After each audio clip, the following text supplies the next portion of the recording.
This is CGTN, China Global Television Network.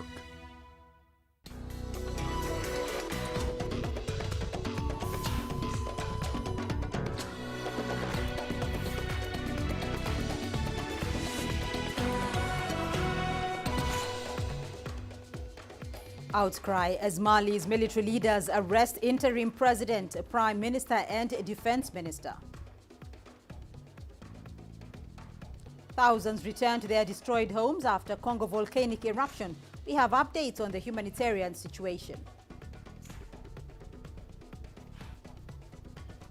And U.S. President Joe Biden to host George Floyd's family on the first anniversary of the African American's murder.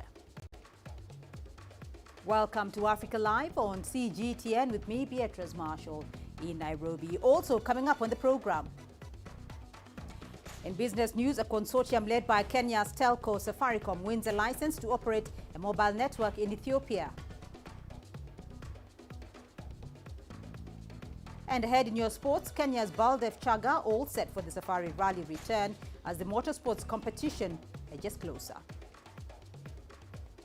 And let's begin the broadcast in Mali, where military officers have detained the president, prime minister and defense minister of the interim government just months after a military coup ousted the previous president.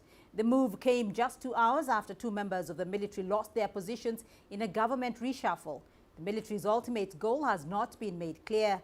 The leaders' detentions could escalate instability in the West African country, where violent Islamist groups linked to Al-Qaeda and the Islamic State control large areas of the desert in the desert north. The United Nations, the African Union and several European countries have condemned the arrest. The UN has called for the group's immediate and unconditional release, saying those holding the leaders would have to answer for their actions. The death toll after the eruption of Mount Nyiragongo in the Democratic Republic of Congo has risen to 32. Officials in North Kivu, where Nyiragongo is located, say 5 more people have choked to death after inhaling toxic fumes. 1 more person is in a critical state, experiencing breathing difficulties. The mountain erupted on Saturday, displacing thousands of people. Many are now returning to their homes. Well, let's now cross over to Chris Ochambringa for more on that. He's joining us from Kinshasa in the DRC. Chris, families are still returning to their homes and more than 20,000 people have reportedly been displaced. Tell us about the humanitarian situation and how those affected are being assisted.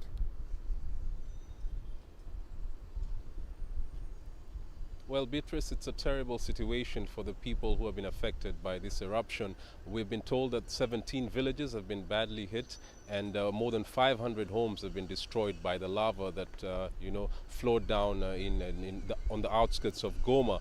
The officials, the head of the Congo Volcano Observatory has warned people to keep away from 10 areas in Goma because it says they have noticed some tremors, some earthquakes in parts of Goma and even neighboring Rwanda, and he believes that there could be another eruption. And so people have been warned to steer clear from those areas. Like you mentioned earlier, some of the people the latest victims of this disaster were people who died from inhaling toxic gases in some of those areas where the lava flowed.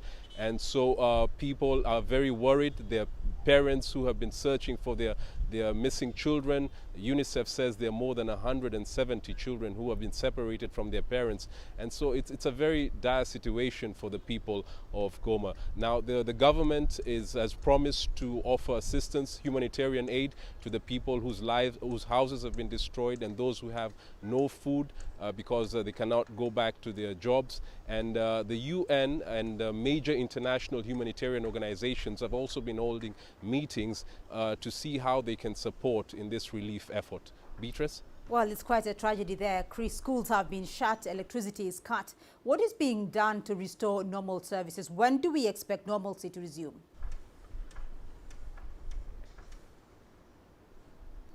Well, for now, we do not know exactly when the project's, this huge humanitarian effort is going to start, but the government says they are first of all going to work out modalities of evacuating people from the area because the risk of another eruption is very high, and so there's a huge plan they're working out with international organizations to try and get people to Rwanda and other parts of the DRC that are considered safe, because from what the experts have said, there's a likelihood that there could be another eruption. And so the government is going to rely heavily on the support of the international community. Now this whole disaster, you know, has come at a time when the DRC government is grappling with other challenges. There's COVID-19, there are a number of epidemics across the country. There's measles, monkeypox, there's cholera, and there's hunger in the central part of the DRC. So this has hit the central government very hard. President Tshisekedi has vowed to do everything possible to assist the people of Goma to go through this very sad period.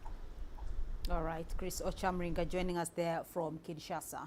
Meanwhile, the United Nations says more than 25,000 people have been displaced and over 100 children have been reported missing due to the eruption of Mount Nyiragongo in the DRC over the weekend. CGTN's Wanja Mungai tells us more. Congolese Nzanzu Mihiwa Zawadi is counting his losses. He's among the 25,000 people displaced by the eruption of Mount Nyiragongo in the Democratic Republic of Congo's North Kivu province. I had invested a lot to put up this building. It has just been a week since I finished building this 100 meters long fence. I was looking forward to thinking about other projects. Then suddenly everything disappears. The children keep asking me, when can we go home? It really hurts. 30-year-old Grace Kavira Nzambi is another survivor. Together with her children, they are now stranded with no place to call home. I say to myself, we are leaving but won't get anything back later. We won't find anything left. And I didn't even know if we would get to where we were going because we didn't even know which way the lava was flowing. I say to God, lead us to choose the right path. The United Nations Children Fund UNICEF says 32 people have died following the eruption and the death toll could still rise. With smoke still rising and fire still smoldering, geologists say there is potential threat for more lava flows. I don't know what will become of us. I ask authorities to get involved in our cause and find us a home. Eruptions in the Nyiragongo mountain are common. The last explosion occurred in 2002, causing 250 deaths and displacing 120,000 people. Geologists have named the Nyiragongo the most active volcano in the world. It spans across Tanzania, Uganda and Rwanda. The mountain goes as high as 3,470 meters, towering the city of Goma and Lake Kivu. With the whereabouts of some unknown and thousands seeking refuge in neighboring Rwanda, those left behind like Zawadi and Nzambi can only hope that they will find help. Onjamungai, CGTN. Sudan has declared a state of emergency and imposed a night curfew in some parts of the coastal Red Sea state. The move comes after tribal violence occurred, killing at least 5 people in the area. According to a report by the state news agency SUNA, the clashes left at least 13 people wounded. The report also says the fighting broke out in some areas in the city of Port Sudan. The Red Sea state in eastern Sudan has a history of deadly clashes between the Beni Amer and the Nuba. The clashes have been ongoing despite leaders from the two tribes signing a peace agreement to stem the violence in 2019. The U.S. government has announced visa restrictions on Ethiopian officials over the conflict in Tigray. People on the streets of Addis Ababa have criticized the United States, saying the decision is an attack on the sovereignty of Ethiopia. Ethiopian officials have also condemned the move. CGTN's Girum Chala takes up the rest of that story. On Sunday, the U.S. State Department announced that it will impose restrictions on economic and security assistance to Ethiopia. The department also imposed visa restrictions on Ethiopian and Eritrean government officials directly and indirectly connected to alleged human rights abuse in the northern region of Tigray. Now, this has angered many Ethiopians. People in the capital, Addis Ababa, say the U.S. move is not only unnecessary, but also is direct interference into Ethiopia's internal affairs. What we heard of the visa restriction on Ethiopian officials is unnecessary. We know they said the move is because of the problems in Tigray region, but I think we Ethiopians can resolve this problem on our own. So whether by the United States or another third party, interference is simply inappropriate.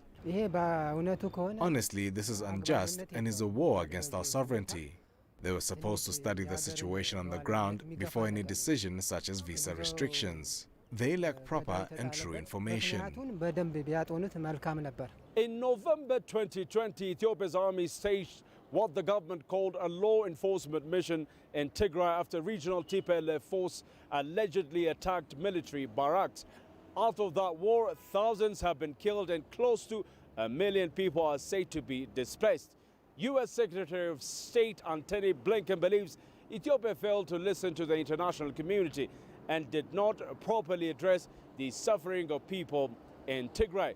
Ethiopian officials say the U.S. is detached from reality and is simply attempting to tamper with Ethiopia's sovereign rights.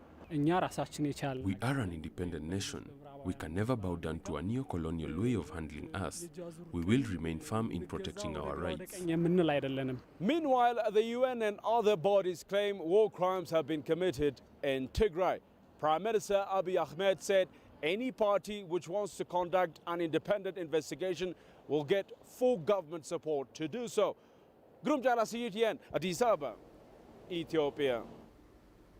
U.S. Secretary of State Antony Blinken has met Israeli Prime Minister Benjamin Netanyahu in Jerusalem.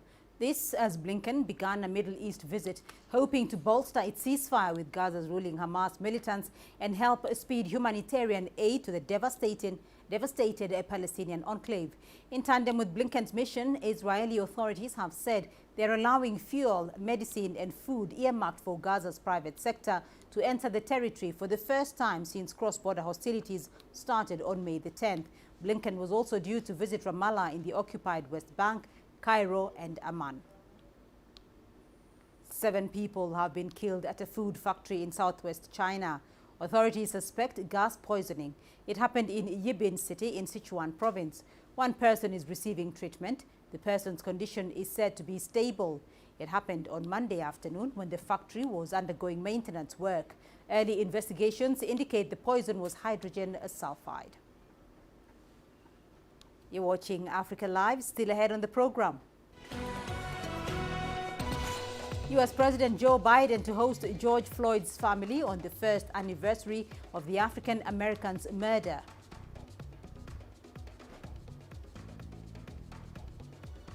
Plus, conservationists find a new home for orphaned elephants in Zimbabwe.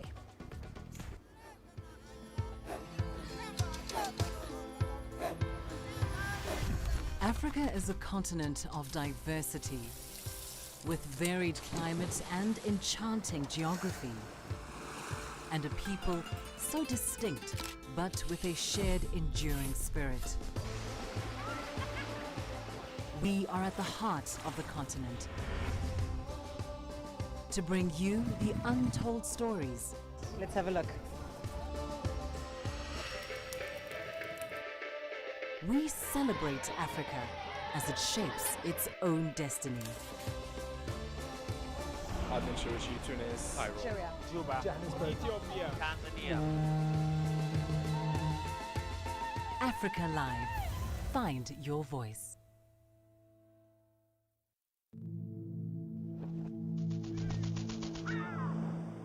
How will your world change today? What happens here? What happens there? Or what you make happen for yourself. If it matters to you, it matters to us too. Your stories are the stories that need to be told. Africa Live. Find your voice.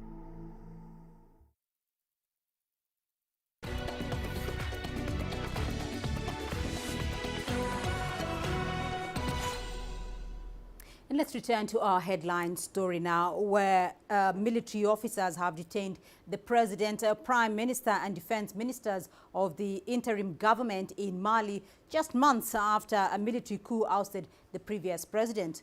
Let's get now more details from CGTN's Deji Badmus. He's joining us from Lagos in Nigeria. Deji, thank you for joining us. What more do we know about these arrests, and what is the situation in Bamako at the moment?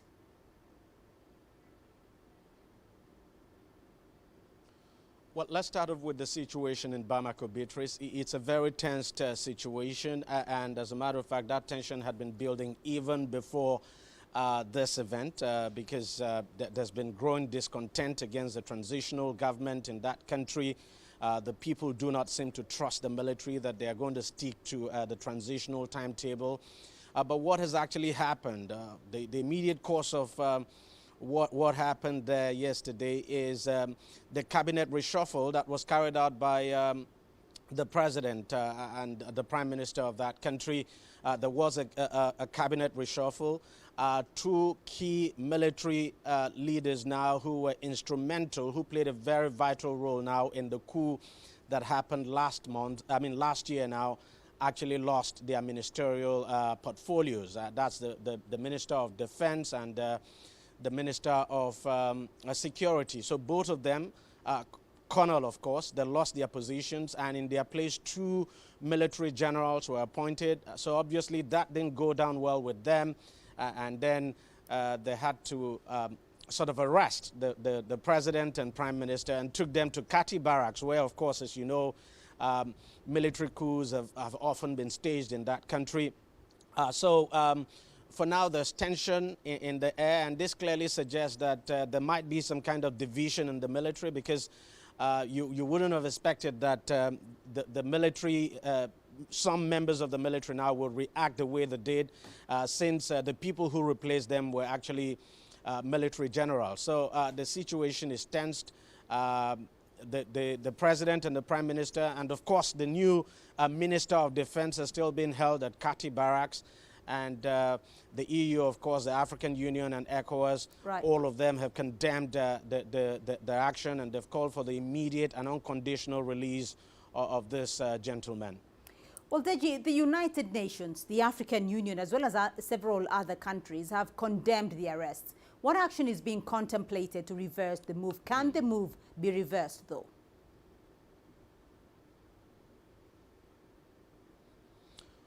Well, it can be resolved. I mean, this may not be as bad as what we had sometime in September last month. I mean, it's still not confirmed that a military coup has actually happened, because whether we like it or not, there's still a transitional government in place, and that transitional government, no doubt, dominated by the military. ECOWAS, of course, is sending a delegation to Mali on Tuesday. That delegation, of course, would have to meet with the leadership of that country, especially the military now, to try and resolve this, and then remind, of course, the government that it needs to stick to the timetable. So how that talk would go, we just have to wait and see, but there's no question at all that ECOWAS is determined to end this, to ensure that things go back, things come back on track. And of course, if it's a big if now, if that delegation is unable to strike an agreement and strike a deal, then I believe there would still be further talks, and sanctions, of course, will be the ultimate action that ECOWAS, not just ECOWAS now, but the international community would take against the government in Mali.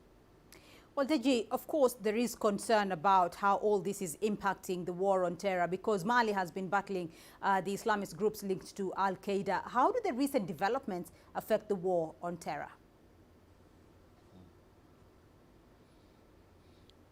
It's a very serious thing. I mean, this clearly shows the military is divided. The military is actually not concentrating on its constitutional role of protecting the country, and that's why we've continued to see jihadist attacks in parts of the country. We saw one just a couple of weeks ago in that town known as Segu, just about 155 kilometers from Bamako.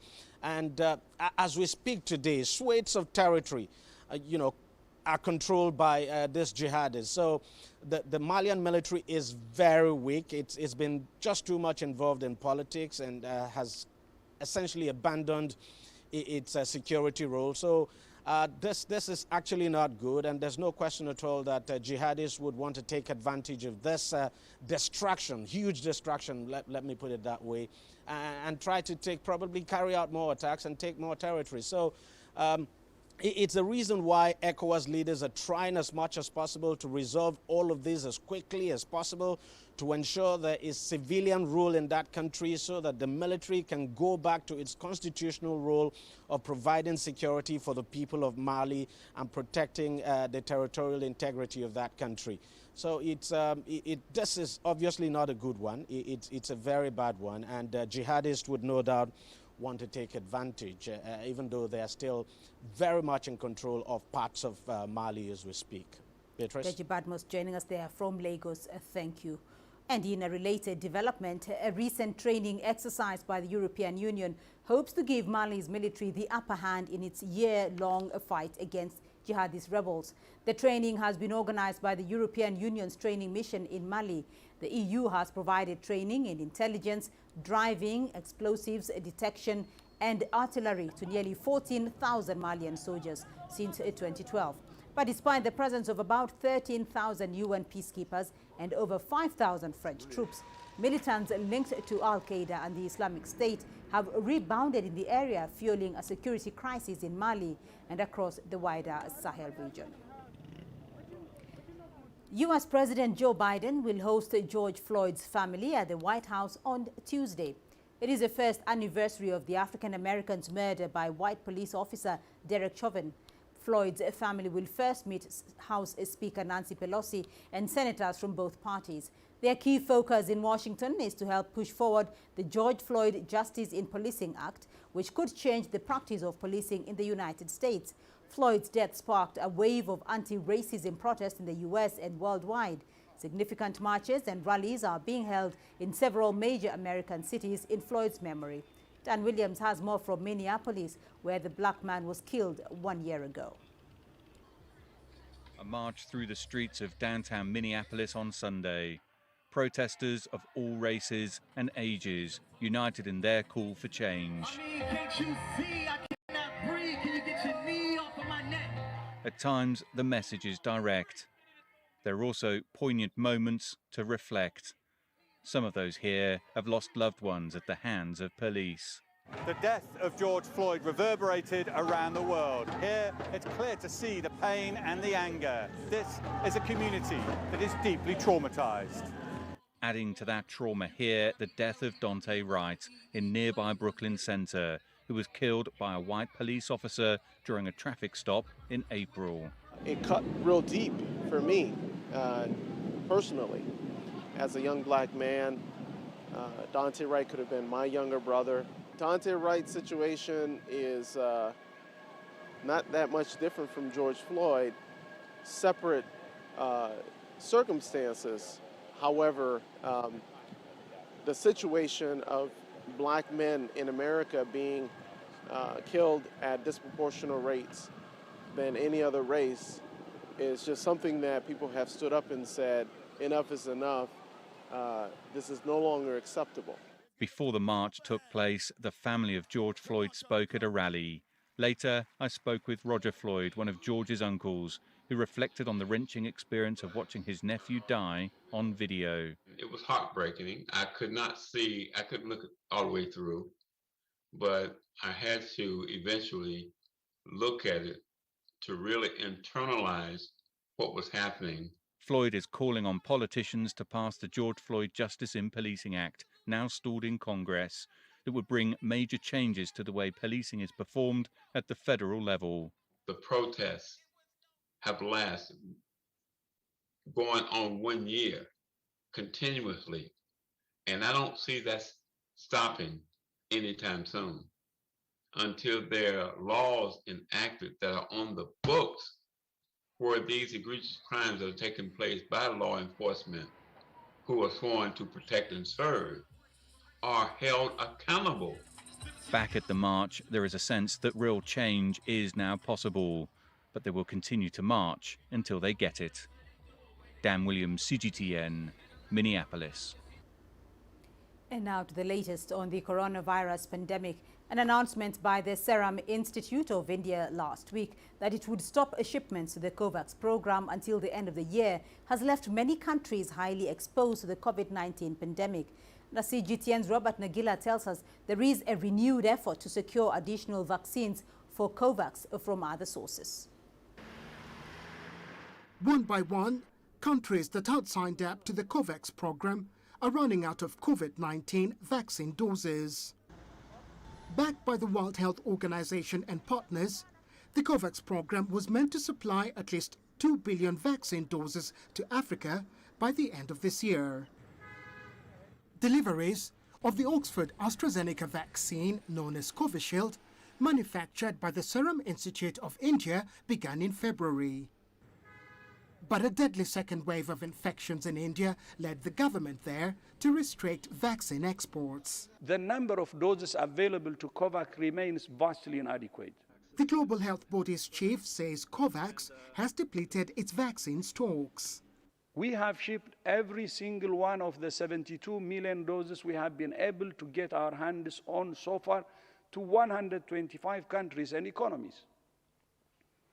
But those doses are sufficient for barely 1% of the combined population of those countries.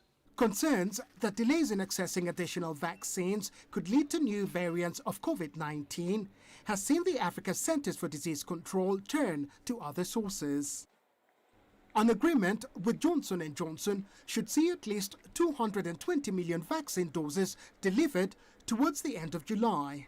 We have shifted focus to Johnson & Johnson, and we are in discussions with all other manufacturers of COVID-19 vaccines so that we can be able to get more vaccines onto the continent. Africa CTC says it's also engaging developed nations to get the excess vaccine doses. So that every vaccine that is present is not sitting in a storage somewhere.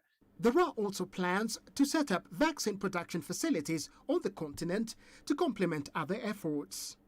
But with demand far outweighing supply, most low-income countries will be looking to COVAX for their vaccine needs. Robert Nagila, CGTN, Nairobi, Kenya.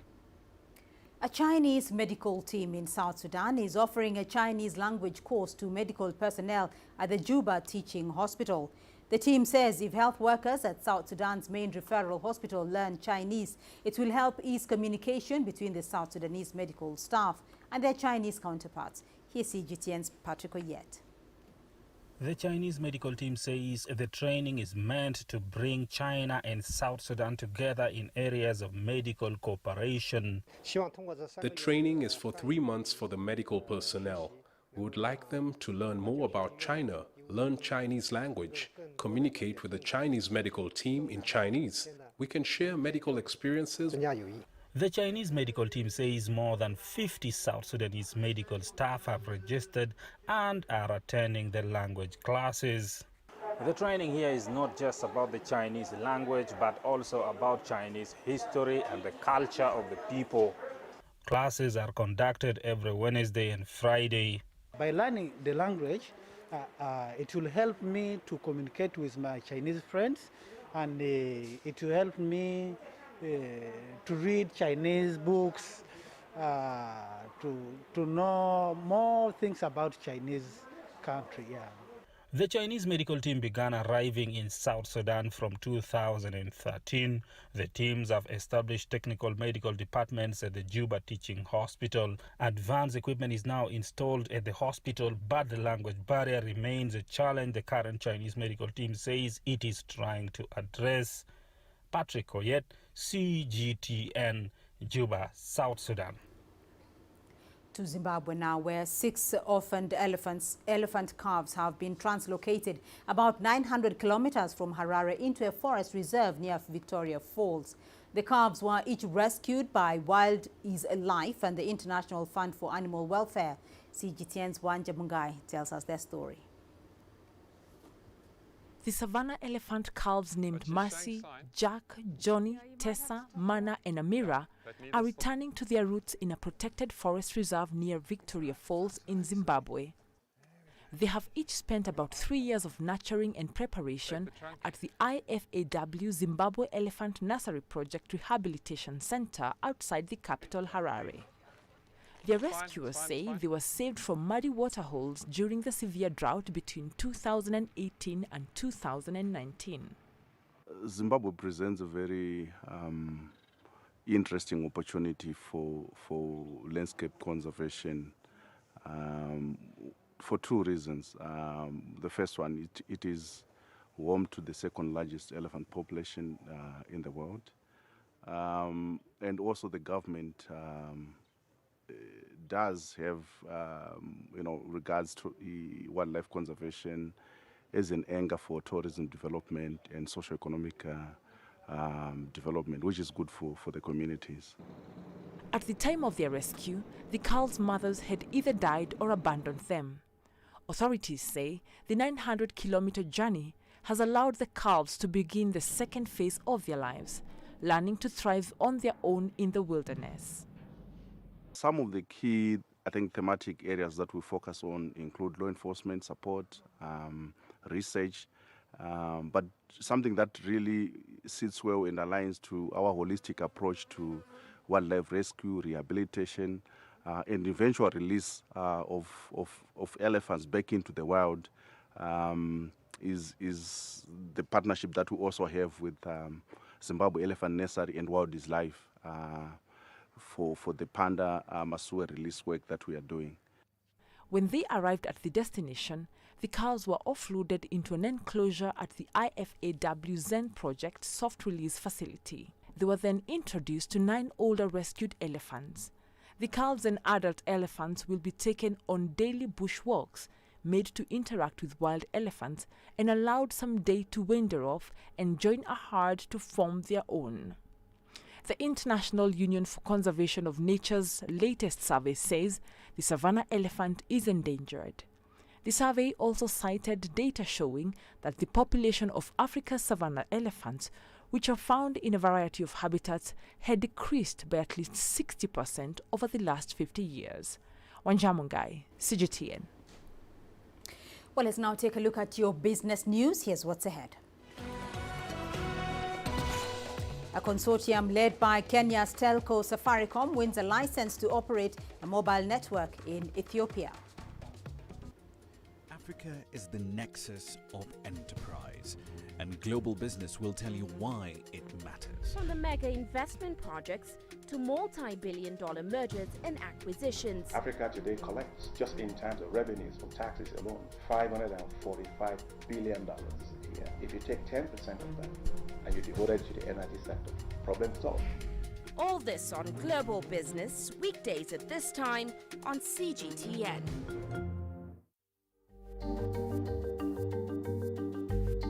Africa Live. Find your voice.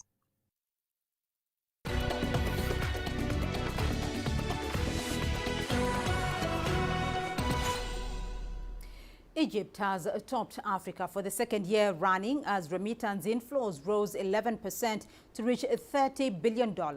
That's according to the latest World Bank report on remittances in 2020. Nigeria was ranked second, although it recorded a drop in remittances by 28%. From Cairo, CGTN's Yasser Hakim examines the reasons behind Egypt's remittance growth and its significance for the country's economy. Atif Nassar is an engineer who receives monthly transfers from his relatives in the United Arab Emirates and Saudi Arabia. Part of the proceeds he uses for personal expenses and the rest for investments. The investment is mainly in real estate for myself and others. I buy and sell land or apartments, which is better because putting money in the bank, dollars or Egyptian pounds, is not as profitable as investing in real estate, whether in Cairo or in the new capital. In spite of the coronavirus pandemic, the transfers from Egyptian expatriates increased by 11% year-on-year in 2020. The main reason for the increase in remittances, which has reached $29.6 billion, is because of the ability of Egypt's economy to remain stable and withstand the coronavirus crisis. This encouraged Egyptian expatriates to transfer their money to Egypt. Also, interest rates here are one of the highest in the world, which also encouraged them to deposit their money in Egyptian banks. And finally, the elimination of the black market. Most of the remittances have arrived from the Gulf nations, where about 65% of Egyptian expats are living. Higher inflows have come at the right time for the North African nation's government. It has made up for the huge losses in tourism revenue, a major source of hard currency that has been affected by travel curbs imposed to halt the spread of COVID-19 pandemic. But experts fear 2021 might see a reverse in fortunes. This year, we could see a drop in remittances because the coronavirus pandemic has affected world economies, especially oil-dependent Gulf nations, which have suffered due to low oil prices. Some have cut salaries of expatriates, and others have laid off people. So this year, we expect less money transfers, and in 2022, we might see even further drops than 2021. In the meantime, remittances from Egyptian expatriates are giving a much-needed boost to the state budget and are helping to stimulate the local market amid the economic fallout caused by the coronavirus pandemic. Yasser Hakim for CGTN, Cairo. A consortium led by Vodacom affiliate Safaricom has won a license to operate a mobile network in Ethiopia. This is the first such award to a private group as the country looks to open its telecoms industry to competition. The consortium includes Vodacom Group, Vodafone Group, Sumitomo Corporation and CDC Group. It won the bid by offering $850 million. The deal is set to create up to 1.5 million new jobs and bring $8.5 billion in investment over 10 years. It is also expected to provide 4G and 5G internet services. And by 2023, a low-orbit satellite will be put in place to provide a nationwide 4G coverage. Well, global demand for cryptocurrencies has grown significantly in the last year. Buyers worldwide surpassed the 100 million mark in the first quarter of this year. While growth is being recorded globally, there's also been a surge of investors across Africa. CGTN Sumitra Naidu takes a look at what's spurring this growth. The London-based crypto exchange Luno, which has been around since 2013, gained over 1 million customers in 2020. Of its 7 million customers globally, 4.7 million are in Africa. We've seen strong growth, more from retail customers, so individuals wanting to buy and sell cryptocurrency. And that's for different reasons. It's for whether they want to invest for the longer term, whether they want to speculate in the short term, which of course is very risky because the Bitcoin price can be very volatile, or whether they want to use Bitcoin for payments. So for various reasons, we have a very diverse group of customers, but overall we've seen significant growth over the last 12 months or so. So what's behind the sudden surge? Experts believe the recent interest from institutional investors has helped create credibility. New technology and infrastructure have created better access, and a company like Luno, which dominates the market in Africa, is using its platform to educate people. Every industrial revolution, and now we're in the fourth industrial revolution where blockchain technology is the leading technology. With every industrial revolution, there will always be fear, skepticism, concern, doubt, because it's the nature of industrial revolutions when they begin. Just make sure that you're engaged, you're getting the right knowledge, you're understanding, so that you're not left behind in the technological revolution. Since Bitcoin first surfaced in 2009, over 1,300 different cryptocurrencies have made it onto the market. Bitcoin remains the most popular, especially in South Africa. The market in South Africa is hot, let's put it that way. There's a number of reasons for that. People want to trade, they're excited by the opportunities of crypto, they're excited by the ability to trade in and out and try and get big gains. But another big one is South Africa has unique foreign exchange control. Luno operates in 40 countries but has enjoyed the strongest growth in South Africa and Nigeria in the last few months. In March, South Africa recorded over 20% growth in customers registering for crypto wallets. Nigeria was almost double at around 40%. The growth has been so rapid it prompted the Central Bank of Nigeria to step on the brakes, restricting banks from crypto payments. I think the Nigerian government, in all honesty, has been quite shocked at the uptake of Bitcoin or cryptocurrencies within Nigeria.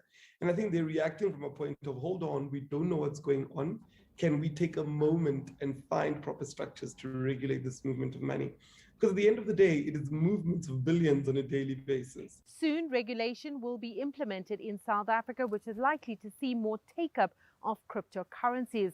In the meantime, the market is being driven by sentiment and those that fear missing out. Sumitra Nadu, CGTN, Johannesburg, South Africa. Cybersecurity threats in Africa have flourished after the pandemic forced a growing dependence on networked technologies and consumers turned to online payment and purchases.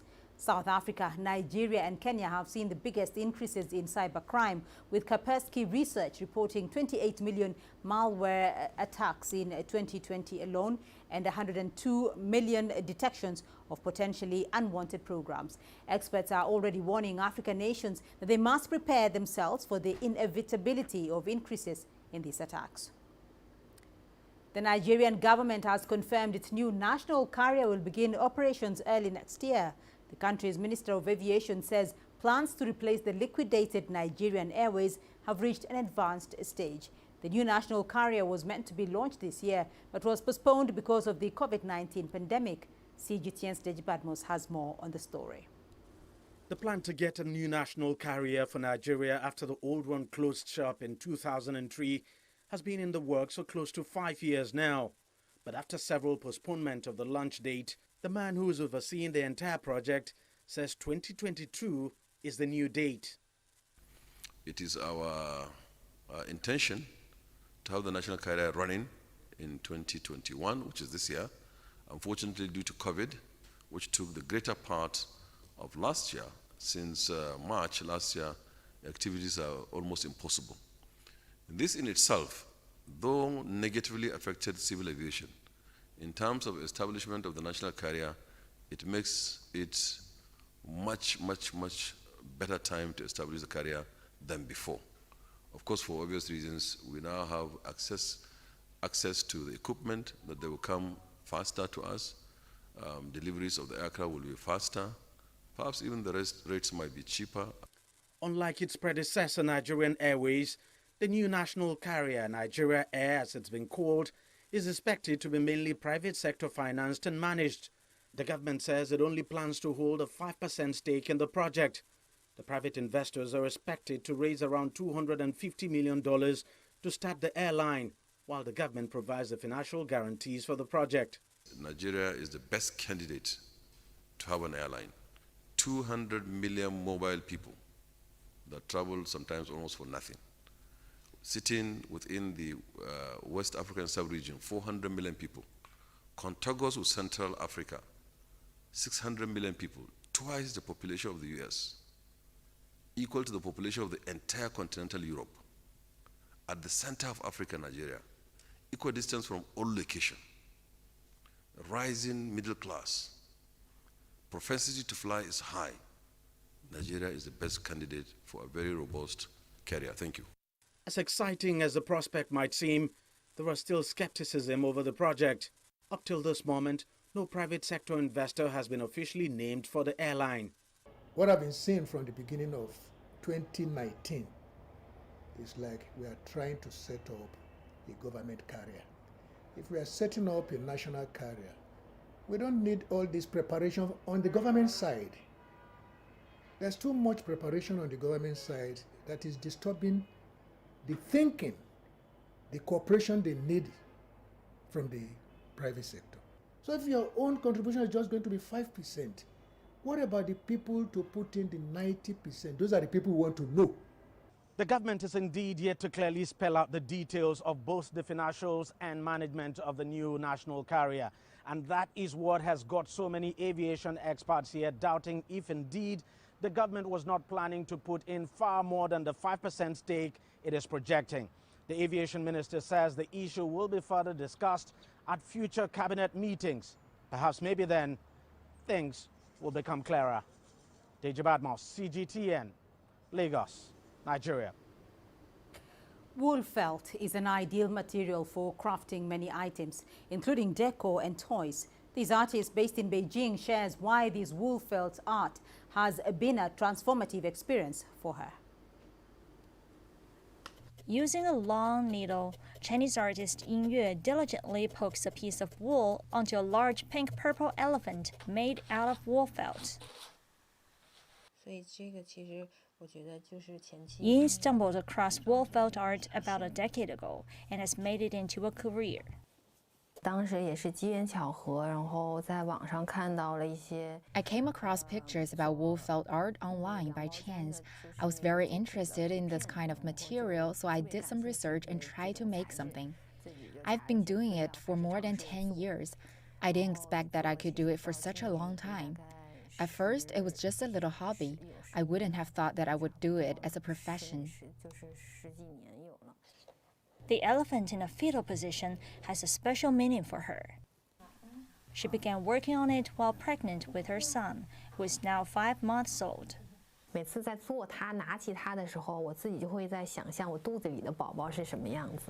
I was making this piece, every time I held it, I would imagine what my baby in my belly would look like.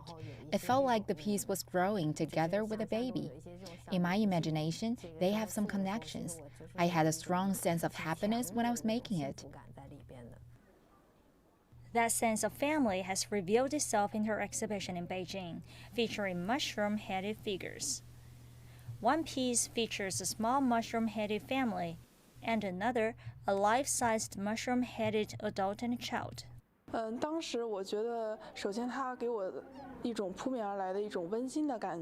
When I saw them, a sense of warmth came over me. This set of figures looks like a mother and her daughter. They're all in comfortable clothing with gentle gestures, giving people a feeling of being at home. Yin has gained recognition by posting her works online. She's been part of 9 exhibitions in China and Japan since 2012, including 3 solo shows. Li Chong, CGTN.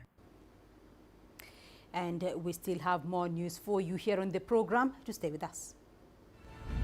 Join us in global business and see Africa through our eyes.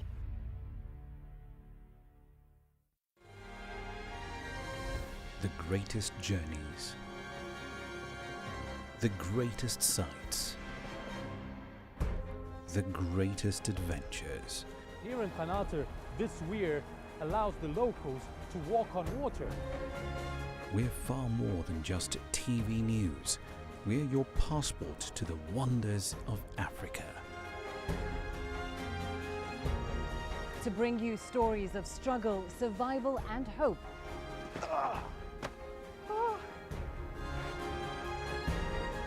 So let's explore.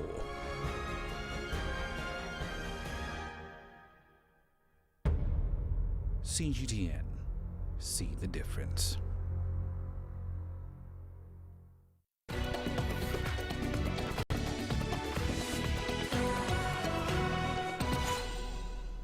Ghana's film industry may be far behind that of its West African neighbor, Nigeria, which is the largest in Africa.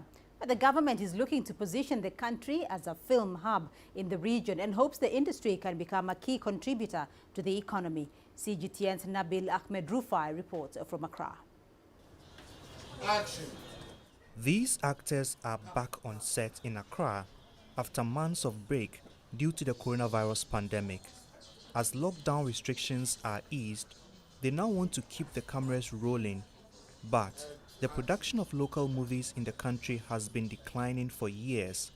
Filmmakers say they are not making enough money from their movies. What we need is platforms to distribute movies. We need Irocos, we need, film platforms online, those apps, because Ghana is lacking distribution. Just make it too. Unlike Nigeria's film industry, known as Nollywood, which contributes more than $7 billion to the country's economy every year, experts say the potential of its West African neighbor, Ghana, is untapped. They link this to a lack of investment in the industry. Now, the government is pumping $25 million in with a presidential film pitch series aimed at creating jobs for 6,000 people. 25 filmmakers have been shortlisted to benefit with funding for their productions this year.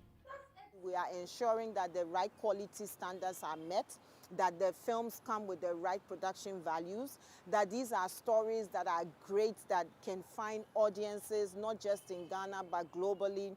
And we have, in a way, secured a return on investment by also bringing the platforms. That is, where are you going to sell your content? Still, some filmmakers say more needs to be done, especially when many actors are concerned about being underpaid for their services. If there is structure, you know that this is how a dinner is supposed to be paid. This is how much you'd get. These are our royalties. These are other things that we need to benefit. But all these things are not in place. So I do believe that funding is critical. It's very important. But if you don't have good leadership, you still get the funding and you mess up.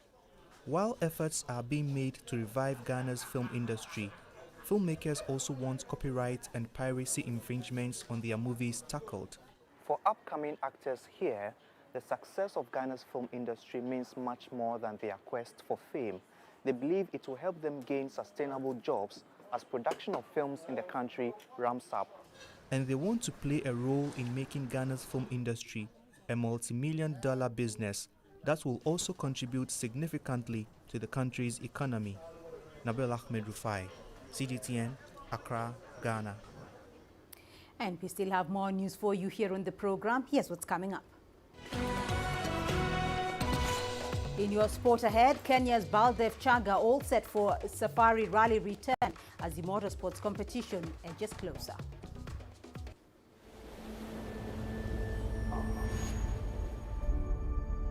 How would you create your legend? On the fields, on the tracks, in the arenas of Africa. Were you born to be a player? Could this moment be yours?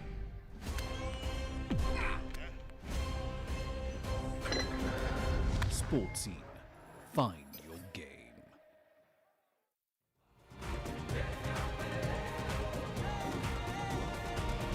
Africa Live.